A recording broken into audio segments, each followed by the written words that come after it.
Textile आपका major contributing sector है, जो आपके एक्सपोर्ट्स में 50-60% जो है वो कंट्रीब्यूट कर रहा है। तो हम इसको पढ़ेंगे कि किस तरह से परफॉर्म कर रहा है हमारा टेक्सटाइल सेक्टर। तो जो हमारे पास किसी भी इंडस्ट्री की सबसे ज़्यादा जो वैल्यू एडिड है वो हमारी टेक्सटाइल सेक्टर से आ रही है, और ये शुरू से लेकर अब तक यही स्टेटस है पाकिस्तान में। अगर आप देखें 1985 में 56% टेक्सटाइल का शेयर था, अब जो है वो 60% के करीब है।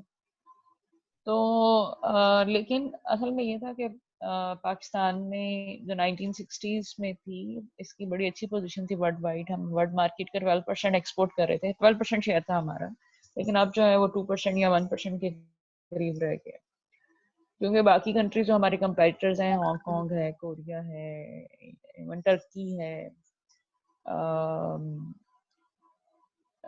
ये इन कंट्रीज का शेयर जो है वो बढ़ गया है। बांग्लादेश है, क्योंकि इन लोगों ने चीज़ों में काफ़ी इम्प्रूव किया है, क्वालिटी में, फिर वैरायटीज में। They worked on all these things, specialization पे काम किया है इन्होंने। तो पाकिस्तान में थोड़ा सारे फंडामेंटल फ्लॉज भी हैं कि हमारे पास जो कैपेसिटीज हैं वो जो भी हमारी मशीन्स हैं वो फुल कैपेसिटी पे काम नहीं करती हैं। और सम टाइम अभी आपको पता होगा कि पिछले साल के एंड पे जो फैसलाबाद में जो आपकी इंडस्ट्री है टेक्सटाइल की, उसको स्पेशली सब्सिडीज दी गई हैं एनर्जी पे, ताकि वो लोग री रन कर सकें अपनी इंडस्ट्रीज को। तो ज़्यादातर हमारी इंडस्ट्रीज जो हैं वो जो भी हम हमारी जो एक्सपोर्ट पोटेंशियल है वो ज़्यादातर इन्फेंट इंडस्ट्री की बेस पे आती है। इन्फेंट इंडस्ट्री का मतलब ये होता है कि हम उसको सपोर्ट करते हैं तो वो चलती है खुद से। यानी हमारी इंडस्ट्रीज जो हैं ज़्यादातर ऐसी नहीं होती कि वो competitive हों, और वो जो जो भी रिसोर्स कॉस्ट है, डोमेस्टिक रिसोर्स कॉस्ट है, वो वर्ल्ड रिसोर्स कॉस्ट की पाते हो और वो एक्सपोर्ट भी कर रहे हो। तो किसी ना किसी तरीके से गवर्नमेंट को उसमें सपोर्ट करना पड़ता है। अच्छा जी, फिर ये है हमारे पास कि ये टेक्सटाइल इंडस्ट्री जो है उसमें ईयर वाइज ये हमारा यार्न जो प्रोड्यूस हुआ है, जिसे हम कॉटन थ्रेड बोलते हैं, तो ये हमारे पास गिवन है। और यहाँ पे ये हमारे पास कॉटन क्लॉथ्स की प्रोडक्शन गिवन है। तो अगर आप देखें तो कॉटन क्लॉथ कभी हम ज्यादा प्रोड्यूस किया करते थे, अब हम यार्न करते हैं। यार्न जो है वो लेस वैल्यू एडिड है as compare with cotton cloth. लेकिन अगर आप करंट सिनेरियो देखें, ये हमारे पास करंट डेटा है 17-18 का और 18-19 का। यहाँ पे देखें, ये हमारी एक्सपोर्ट का स्ट्रक्चर दिया हुआ है, ये आपका इकोनॉमिक सर्वे से डेटा है। यहाँ पे अगर हम देखें तो जो फूड ग्रुप है वो ये हमारे पास डॉलर्स में है। हमारे पास जैसे $3.4 बिलियन की हम फूड एक्सपोर्ट करते हैं, जिसमें राइस है, शुगर है। इसमें सबसे ज्यादा जो शेयर है वो राइस का है, ठीक है। और वीट है, so on and so fourth. लेकिन जो आप देखें बी पार्ट जो है वो हमारे पास टेक्सटाइल मैन्युफैक्चरर्स हैं। टेक्सटाइल जो है वो 2 times more than our food group. Food का मतलब ये है, वैसे तो वी मे अंडरस्टैंड कि हमारे पास जो टेक्सटाइल है ये भी आपकी एग्रो बेस्ड इंडस्ट्री ही है, क्योंकि इसका रॉ मटेरियल आपको एग्रीकल्चर से आता है। कॉटन क्रॉप आपकी बेस्ट कॉटन क्रॉप होती है वर्ल्ड वाइड, और वहीं से उसी का बेस बेस तो हमारी एग्रीकल्चर ही है। तो उसमें अगर आप आगे सेगमेंटेशन देखें तो जो रॉ कॉटन है उसकी एक्सपोर्ट देखें, इसमें अब कॉटन क्लॉथ की एक्सपोर्ट हमारी पहले से बढ़ गई है। जो भी है तो क्रिटिकली ये था कि कॉटन क्लॉथ की प्रोडक्शन और प्रोडक्शन नहीं, एक्सपोर्ट्स जो है उसकी कम थी। और हमारे पास जो कॉटन यार्न है उसकी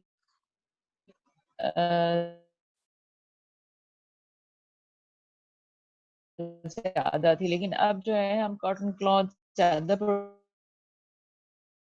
करें। लेकिन अगर आप रिलेटिवली तो हमारी ग्रोथ पहले से कम हुई। तो जो टेक्सटाइल मैन्युफैक्चरर्स हैं करंटली हमारे पास सबसे ज्यादा जो शेयर है वो रेडीमेड गारमेंट्स का है। रेडीमेड गारमेंट्स जाते हैं यहाँ से जो।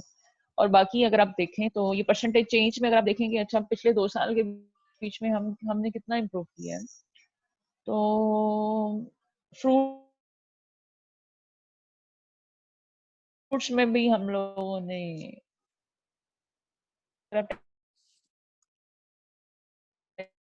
टेक्सटाइल सेक्टर की देखें तो मैम इसमें निटवेयर में का ग्रोथ अच्छा है। मैम और मेरा पार्टिकल्स, हाँ जी। मैम आवाज बहुत जी जी, कट रही है आपकी, बहुत ज्यादा कट रही है आवाज। अच्छा डिस्टॉर्शन है। जी। हाँ हाँ, तुम जरा पॉज करो रिकॉर्डिंग को तो दोबारा देख लेते हैं, नो प्रॉब्लम। पढ़ा था, ठीक है मैम, वो कर लेते हैं। अच्छा तो बच्चों हम, क्या हो गया? ठीक है मैम, मैंने कहा वो रिपीट कर लेते हैं।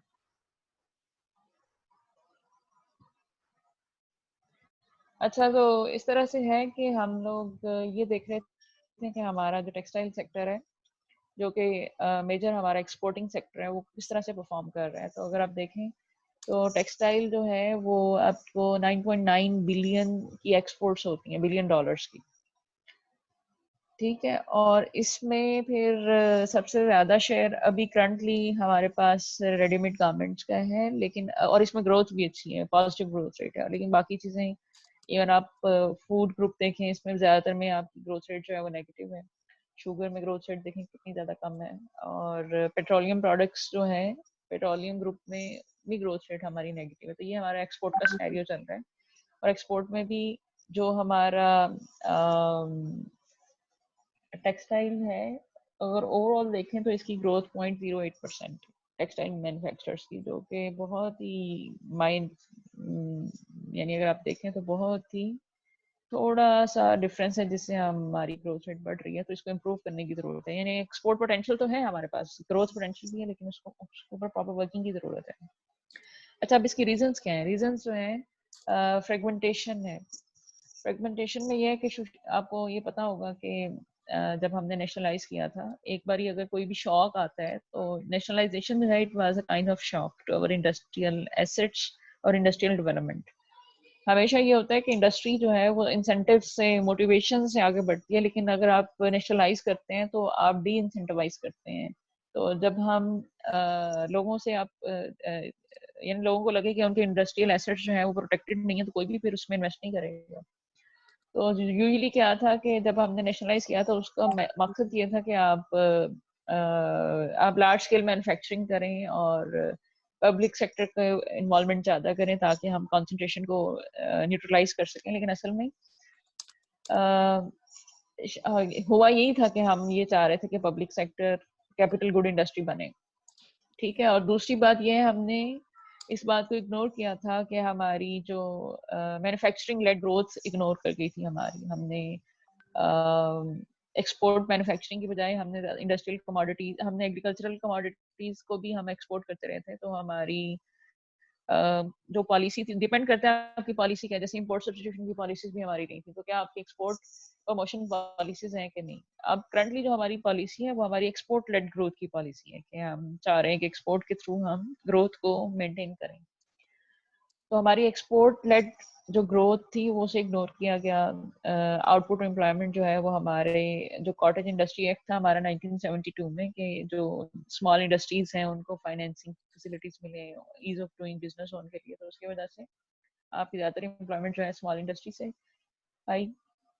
नेशनलाइजेशन की वजह से जो लार्ज स्केल टेक्सटाइल ग्रुप्स थे, उनकी पावर जो है ब्रेकअप हो गई, बैंकिंग सेक्टर, इंश्योरेंस सेक्टर के साथ उनके लिंक खत्म हो गए।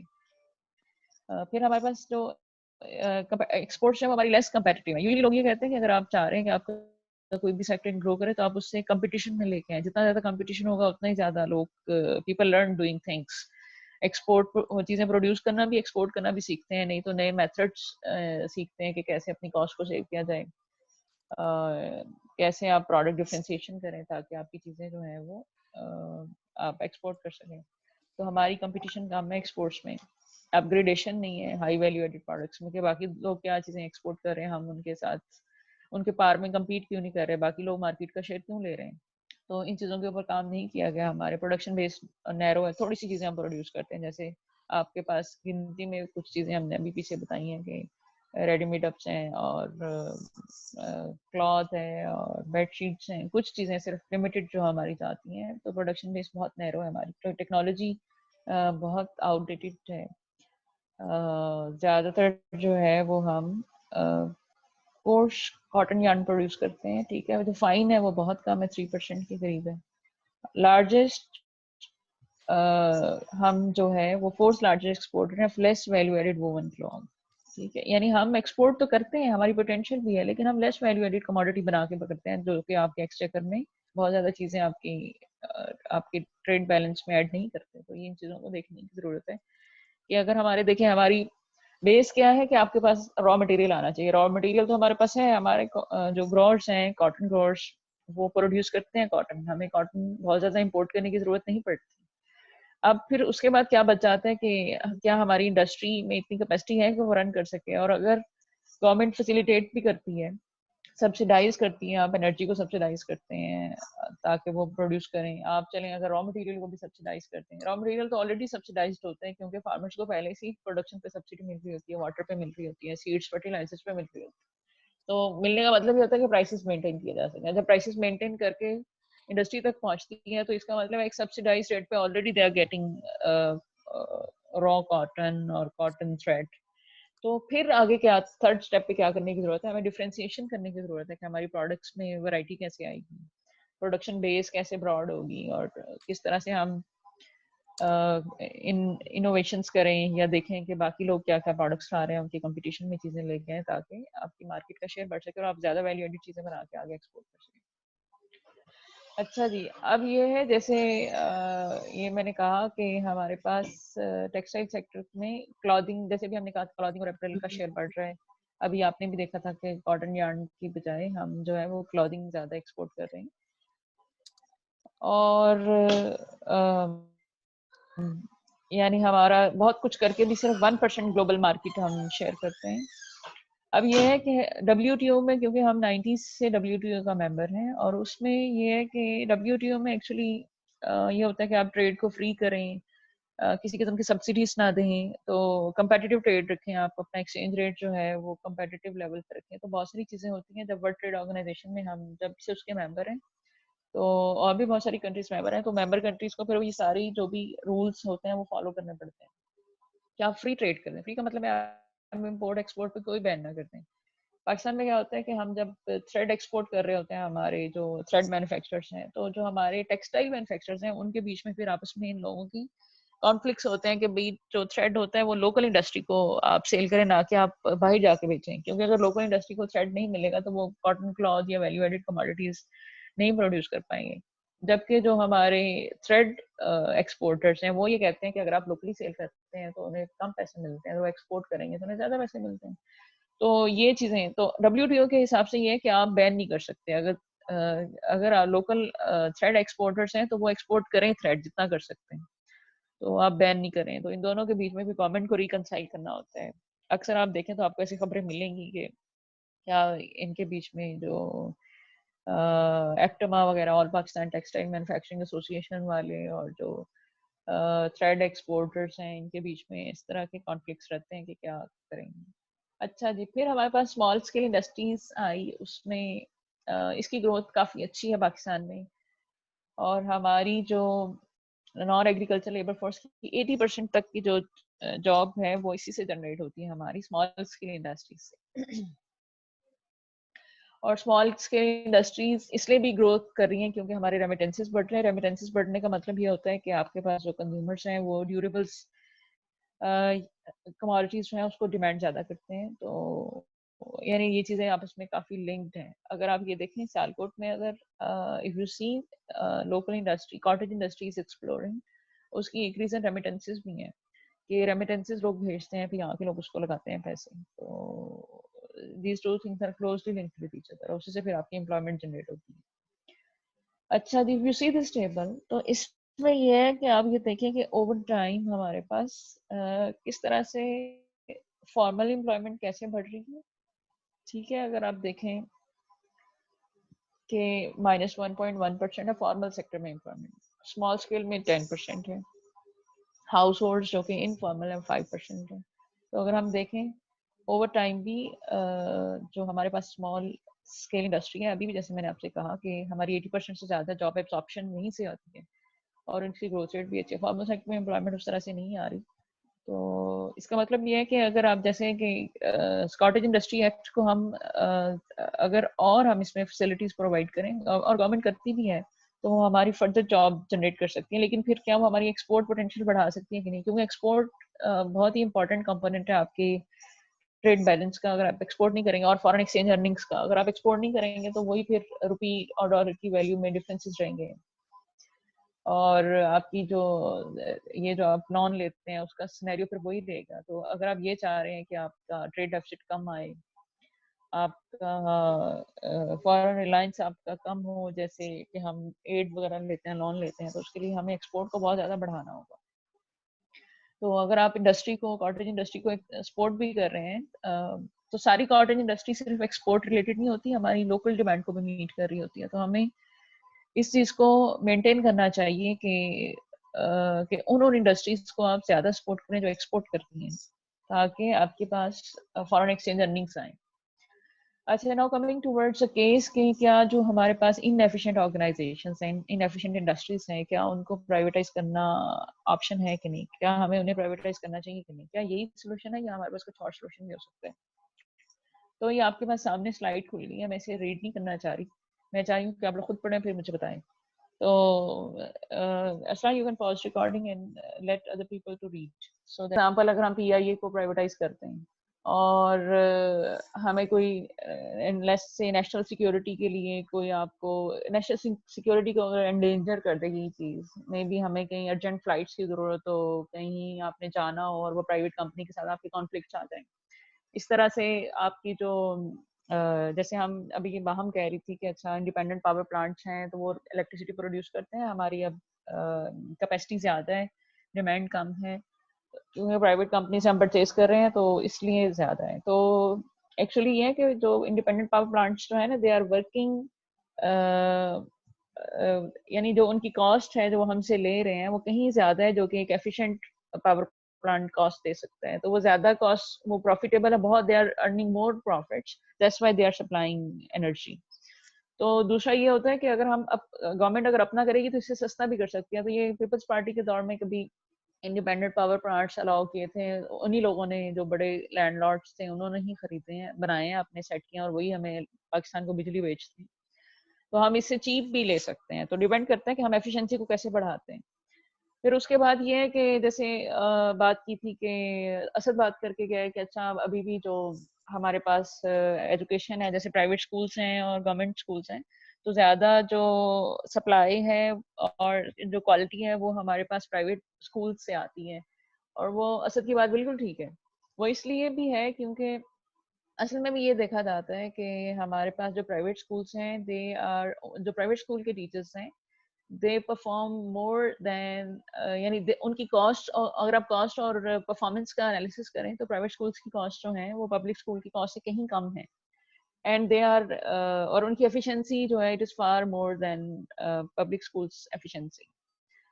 तो इसका मतलब ये नहीं है कि हमें हमें प्राइवेटाइज कर देना चाहिए, हमें प्राइवेट पब्लिक पार्टनरशिप पे भी चीज़ें रख सकते हैं, लेकिन असल में ये होता है कि कुछ बहुत सारी चीज़ें, जैसे ये जो स्टडी स्पेसिफिकली आपको नजर आ रही है ना, कि हमारे पास लेट्स से कि पब्लिक एंटरप्राइजेस 39 आउट ऑफ 60 जो है, दे उनके रेट जो है वो कैपेसिटी यूटिलाइजेशन 70%, 75% से भी ज़्यादा है। तो अगर आप बात करें, क्योंकि हमारे सामने जो पब्लिक सेक्टर एंटरप्राइजेस नजर आती है, हमें लगता है पीआईए है, पीटीसीएल है, हमने पीटीसीएल को प्राइवेटाइज कर दिया और उसकी एफिशिएंसी फिर भी नहीं बढ़ी, यू सी द डिफरेंस।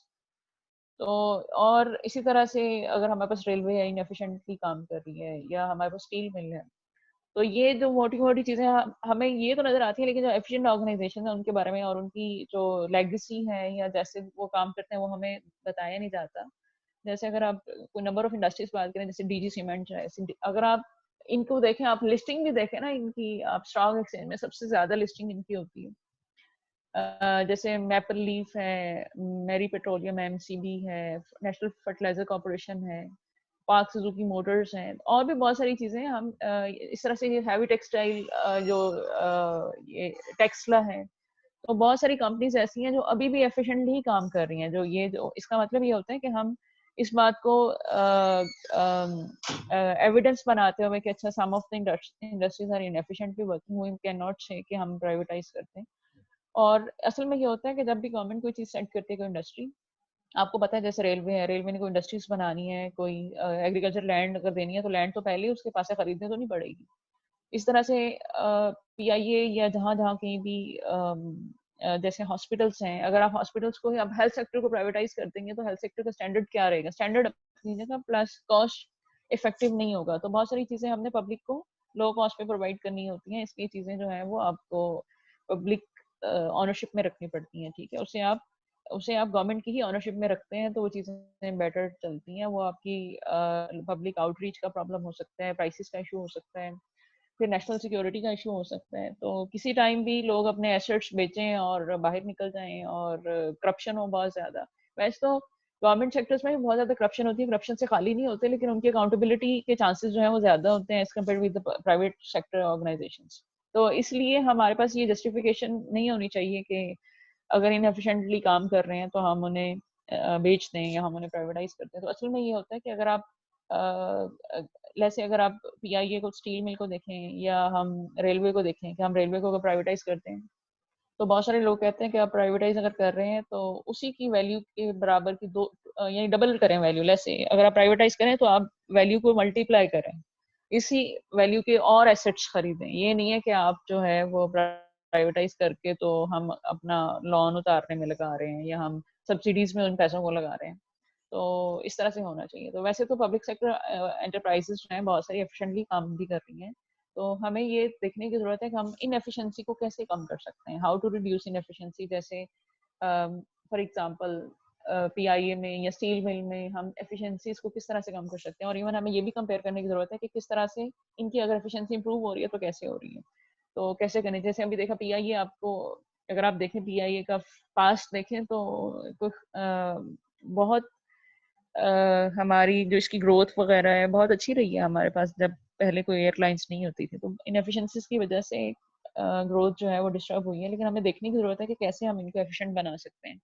तो एफिशिएंसी को बढ़ाने के लिए इट इज़ नॉट कि हम प्राइवेटाइज करते हैं। तो जैसे मैंने आपसे पहले भी कहा है कि जब आप पब्लिक सेक्टर एंटरप्राइजेस को आप प्राइवेटाइज करते हैं तो उसके बहुत सारे इश्यूज होते हैं, ठीक है। जैसे अभी जैसे कहा कि उसकी सोशल कॉस्ट होती है, सबसे इम्पोर्टेंट बात ये होती है कि किस तरह से बाकी लोगों के लिए वो कैसे इफेक्टिव होंगे, कैसे चलेंगे। अच्छा जी, ये हमारे पास प्राइवेटाइजेशन है स्टेट ऑन एंटरप्राइजेस की, ठीक है। ये टोटल कितने थे, सेल कितने हुए, मैनेजमेंट ट्रांसफर हुई, ये रिसीव हुई, ये हमारे पास 1970s में जो किया गया वो था। तो इसको देखने की बहुत ज़्यादा ज़रूरत नहीं है, लेकिन सिर्फ ये बता रहे हैं कि प्राइवेटाइजेशन हुई है हमारे पास स्टेट ऑन एंटरप्राइजेस की, ठीक है। 70s में नेशनलाइज हुआ, फिर वापसी जो प्राइवेटाइज हुआ, जैसे बासित पूछ रहा था कि क्यों किया गया। तो देखें रोटी प्लांट्स भी हमने नेशनलाइज कर दिए थे, क्यों? क्योंकि आपको पता है फिर सब्सिडी सब्सिडी इन्होंने प्रोवाइड करनी होती है उस पर। अच्छा जी, अब इंडस्ट्रियल एफिशिएंसी को हम बढ़ा कैसे सकते हैं? एक तो ये कि सबसे इंपॉर्टेंट ये है कि see if you are in protecting any industry, you need to see कि आपने उस इंडस्ट्री को प्रोटेक्ट कैसे करना है। प्रोटेक्शन देंगे तो उनको किन किन बेसिस पे प्रोटेक्शन देनी है। प्रोटेक्शन का मतलब ये होता है कि आप अगर आपकी कोई चीज़ें प्रोड्यूस हो रही हैं तो इंपोर्ट पे आप किस तरह से ड्यूटीज लगाते हैं। दिस इज हाउ वो प्रोटेक्शन वर्क। कि फॉर एग्जांपल अगर आप लोकली कार्स प्रोड्यूस कर रहे हैं तो आप जो इम्पोर्टेड कार्स हैं उनके ऊपर कितना टैक्स लगाते हैं, कितना टैरिफ लगाते हैं, ताकि आप डोमेस्टिक कार प्रोडक्शन को प्रोटेक्ट कर सकें। फिर ये है कि ट्रेड बैरियर्स जो है, नॉन टैरिफ रेस्ट्रिक्शंस आप कितनी लगाते हैं, tariff and non tariff. Tariff restrictions आपको पता है ड्यूटी होती है, और नॉन टैरिफ होते हैं बहुत सारे स्टैंडर्ड्स आप लगा देते हैं कि ये स्टैंडर्ड्स हैं, इनको मीट करेंगे तो कमोडिटीज हमारी कंट्री में आएंगी, नहीं तो नहीं आएगी। तो जैसे फॉर एग्जांपल आजकल आपने देखा होगा जो इलेक्ट्रॉनिक्स की प्रोडक्ट्स हैं, बहुत ही लो क्वालिटी प्रोडक्ट्स मार्केट में आती हैं, बहुत ही low quality, you can not even think of. कि आप कोई चार्जर लाएं, आती खराब हो जाते हैं, आप ये एक्सटेंशन लाएं, पता ही नहीं लगता कि उसकी क्वालिटी क्या है, क्या स्टैंडर्ड है। रंग बिरंगे 100 कलर्स के आपको नजर आ रहे हैं, 100 स्टाइल्स नजर आ रहे हैं, लेकिन but they are not working efficiently. तो उनके स्टैंडर्ड्स अब सेट हो गए हैं पाकिस्तान में कुछ, कि अब चीजें जो है वो स्टैंडर्डाइज्ड इंपोर्ट हो सकेंगी, सारी नहीं हो सकेंगी। तो इसका मतलब है कि हम इन अदर टर्म्स, हम एक तो ये है कि आप लोगों की को एफिशिएंट कमोडिटीज दे रहे हैं। दूसरा ये है कि आप अपनी लोकल इंडस्ट्री को भी इस तरह से प्रोटेक्ट कर सकते हैं कि हमारे भी लोग यहाँ पे चीजें प्रोड्यूस कर सकते हैं। अब अगर आप देखें तो ये सारी जो सप्लाईज हैं इलेक्ट्रिसिटी वगैरह की, ये जो आपको नजर आती हैं, ये सारी जो है पाकिस्तान में तो कम ही प्रोड्यूस होती हैं, चाइनीज मेड होती हैं, कोई मलाई मेड होती हैं, ये सारी आपको नजर आती हैं चीजें। तो अब उसके उनके क्वालिटी स्टैंडर्ड्स क्या हैं? तो नॉन टैरिफ रेस्ट्रिक्शंस होते हैं कि आप स्टैंडर्ड्स बढ़ा दें, और वर्ल्ड ट्रेड ऑर्गेनाइजेशन के अगर आप मेंबर्स हैं तो उन्होंने भी स्टैंडर्ड सेट किया हुआ है, उन स्टैंडर्ड्स को बस आपने इंप्लीमेंट करना है। अगर आप इम्प्लीमेंट कर देंगे तो वो फिर चीज़ें जो है वो बेटर हो जाती हैं, आपकी डोमेस्टिक इंडस्ट्री भी उससे प्रोटेक्ट हो सकती है और चीज़ों की जो अवेलेबिलिटी है वो भी बेटर हो सकती है, क्वालिटी प्रोडक्ट्स आपकी कंट्री में आ सकती हैं। अच्छा जी, फिर ये है कि मल्टीपल एक्सचेंज रेट्स चाहिए हैं, इम्पोर्ट लाइसेंसिंग भी कर सकते हैं हम कि कौन-कौन सी चीज़ें हम इम्पोर्ट करेंगे, किन-किन चीज़ों पे लाइसेंस करेंगे, या हम फ्री करेंगे तो कौन-सी करेंगे, किन कंट्रीज़ के साथ करेंगे। अच्छा जी, जो हमारे पास 1960s में हमें पता है, हमने कहा कि 60s का जो इरा था वो हमारे पास इंडस्ट्रियल रेवोल्यूशन भी आया था उसी टाइम पीरियड में, उसी टाइम पीरियड में हमारे पास ग्रीन रेवोल्यूशन भी था। तो इंडस्ट्रियल जो डेवलपमेंट है वो हमारे पास हायर इंफ्रास्ट्रक्चरल इनएफिशिएंसी की बेस पे आई हमारे पास। ठीक है, इंफ्रास्ट्रक्चरल इनएफिशिएंसी ये है कि हमने लोगों को जो सब्सिडीज दी हैं वो किन किन सेक्टर्स को दी हैं, किन किन सेक्टर्स को नहीं दी। जैसे हमने किसी एक सेक्टर को प्रमोट कर दिया दूसरे सेक्टर की कॉस्ट पे, तो हमें देखने की ज़रूरत है कि हमें किस तरह से कौन कौन सी इंडस्ट्रीज को देनी है और वो किस तरह से एफिशिएंटली आगे परफॉर्म करेंगे। और हमने इंडस्ट्रियल स्ट्रक्चर को डिस्टॉर्ट भी किया, और ये भी रीजन ये थी कि industrial inefficiency was the reason कि इंडस्ट्रियल स्ट्रक्चर को डिस्टॉर्ट करने का मतलब ये है कि लेट्स से कि हमने मे बी हमने पेट्रोलियम प्रोडक्ट इंडस्ट्री को सब्सिडी दे दी, हमने कहीं पे टैक्स रिलीफ्स दे दिए, कहीं पे टैक्स बढ़ा दिए, तो इस तरह से इंडस्ट्रियल डिस्टॉर्शन होती है। ठीक है, फिर हमने हाई इफेक्टिव प्रोटेक्शन रेट लगाए। इफेक्टिव प्रोटेक्शन रेट होता है कि आपने ये देखना है कि एक होता है आप कमोडिटीज की फॉर एग्जांपल एक्सपोर्ट पे टैक्स लगाते हैं, ठीक है, एक्सपोर्ट टैरिफ, लेकिन एट द सेम टाइम हम जो कमोडिटीज इंपोर्ट कर रहे होते हैं उनके ऊपर भी टैरिफ होता है, रॉ मटेरियल। फॉर एग्जांपल आपने अगर टेलीविजन बना के एक्सपोर्ट करना है तो टेलीविजन के लिए रॉ मटेरियल अगर आप चाइना से इंपोर्ट कर रहे हैं तो उसके ऊपर कितना टैक्स आएगा, और उसके बाद आपकी जब फाइनल कमोडिटी बनेगी तो फिर उसके ऊपर कितना टैक्स आएगा, टोटल इफेक्टिव टैक्स कितना है। तो इफेक्टिव टैक्स होता है कि tax on import of inputs plus tax on final commodity you produce with the use of input you have imported before, और कितना टोटल टैक्स आप देते हैं। तो इफेक्टिव प्रोटेक्शन रेट कितना है, उसकी हमने अंडर इनवॉइसिंग भी की इम्पोर्ट्स की कि अच्छा जो हम चीज़ें ले रहे हैं उनसे हम उनके ऊपर टैक्सेस कम हो ताकि फाइनल कमोडिटी आपकी competitive बन सके, आपके एक्सपोर्टेबल हो। फिर हमारे पास इनएडिक्वेसी ऑफ डिमांड भी है, डिमांड चीज़ें हम प्रोड्यूस अगर कर रहे हैं तो उनकी डिमांड कितनी है, जो हमारे कंज्यूमर्स हैं क्या वो चीज़ें वो डिमांड भी कर रहे हैं कि नहीं कर रहे, हम जो चीज़ें प्रोड्यूस कर रहे हैं वो लोकल मार्केट में किस तरह से एब्जॉर्ब होंगी, या इवन आपकी वर्ल्ड मार्केट में आपकी क्या डिमांड है। तो डिपेंड करता है कि हम कौन कौन सी चीज़ें प्रमोट करें, कौन सी इंडस्ट्रीज को प्रमोट करें और उनकी लोकल और फॉरेन इंडस्ट्री में क्या डिमांड चल रही है।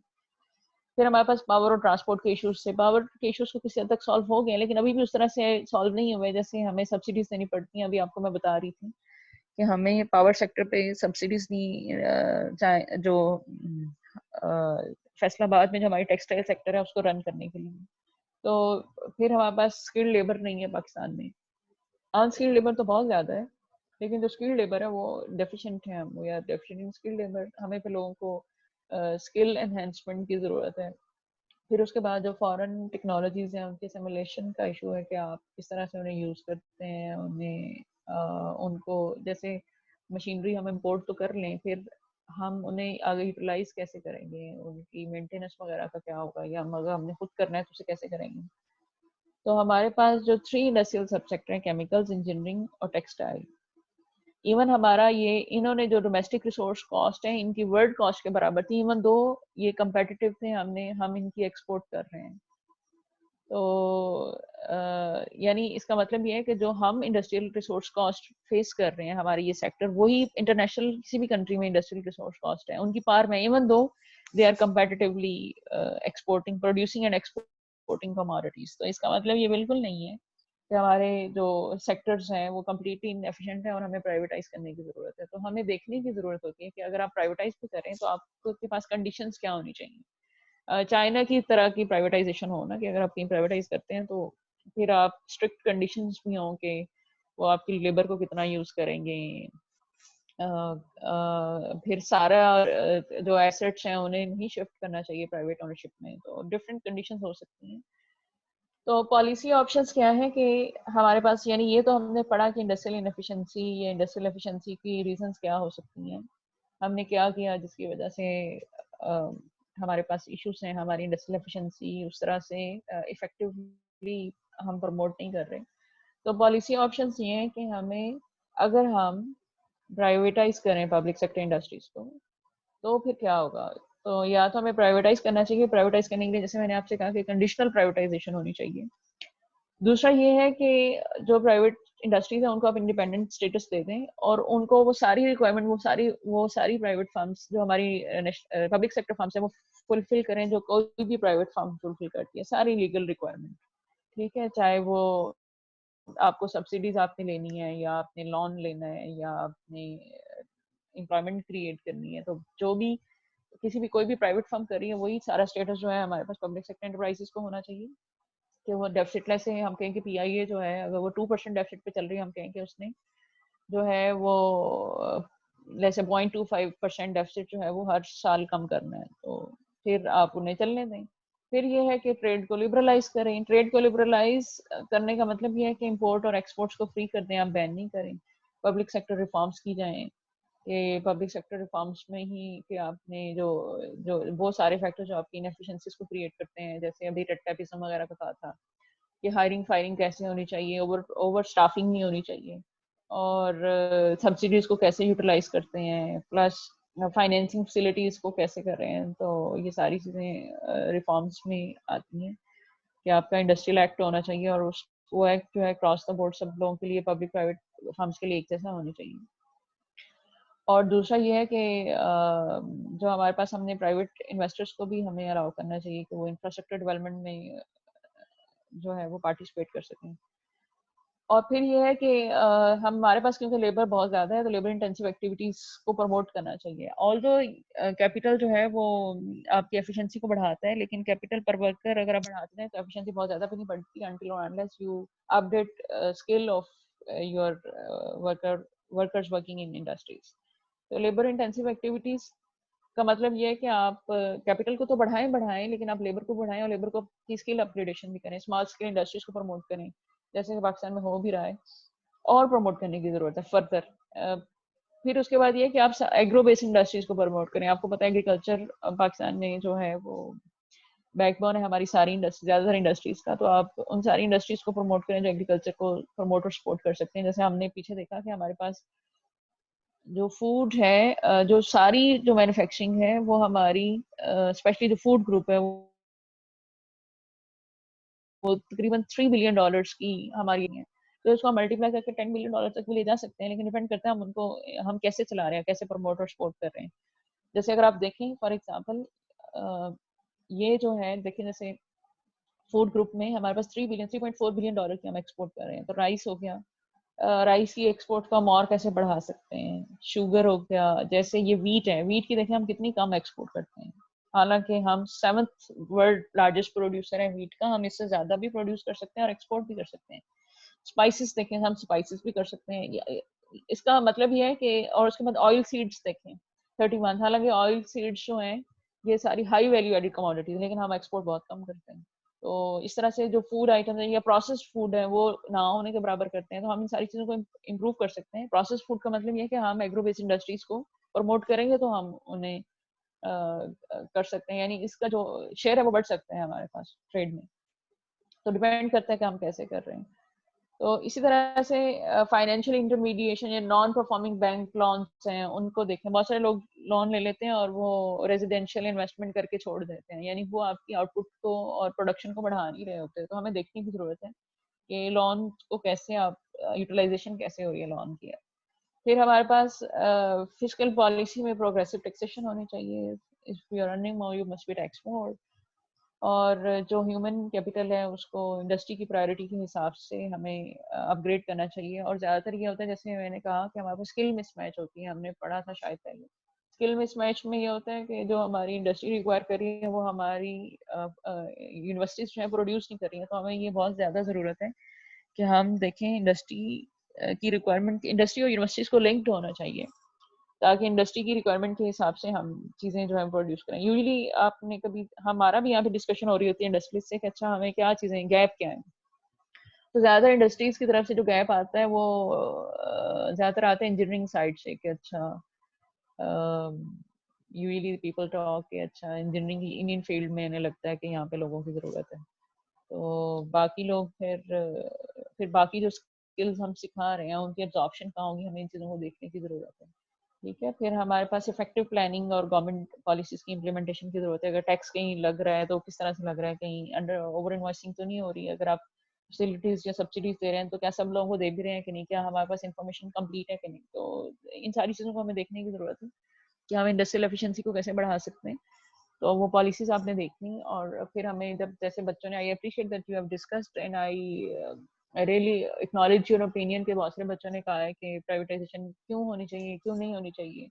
तो आप सब बच्चों को ये डिस्कस करना चाहिए। और उसके बाद ये कि इवन इस डिस्कशन के बाद भी अगर आपको लगता है कि प्राइवेटाइजेशन होनी चाहिए, you can justify your argument. If let's say you have given this question in exam, तो फिर आप उसको justify करेंगे कि आपने कैसे, आपको क्यों लगता है कि प्राइवेटाइज होना चाहिए, उसको डेटा के साथ बैक करें अपनी आर्गुमेंट्स को। तो मेरे ख्याल से काफी है आज का लेक्चर अरसलान। जी मैम, ठीक है आज का। ठीक है, तो रिकॉर्डिंग खत्म करते हैं।